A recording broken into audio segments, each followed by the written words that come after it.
మా చేతకాని తనాన్ని కొంతమంది అలుసుగా తీసుకుంటే చింతపండు కారుతుందని వార్నింగ్ ఇచ్చారు సీఎం రేవంత్. కార్యకర్తల జోలికి వస్తే చూస్తూ ఊరుకోమన్నారు.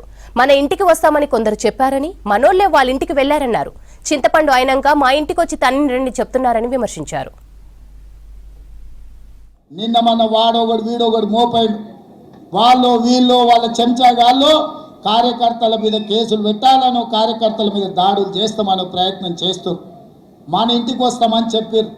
కానీ మనోళ్ళే వాళ్ళ ఇంటికి పోయారు. చింతపండు అయినా చెప్తారు మా ఇంటికి వచ్చి తన్నీరండి. సంకనాకనికి విలువాలన్నా రా చూసుకుందామని.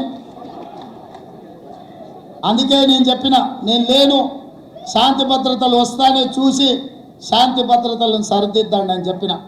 మా కార్యకర్తలు ఎవరి జోలికి పోరు, కానీ ఎవరన్నా మా జోలికి వచ్చి మా మంచితనాన్ని చేతగాని తనం అనుకుంటే చింతపండు అవుతుందని నేను చెప్పదలుచుకున్నా.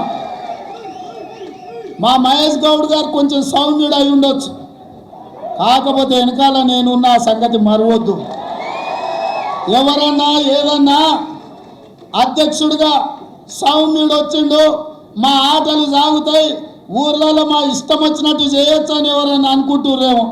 నేను వెనకాలనే ఉన్న బిడ్డ.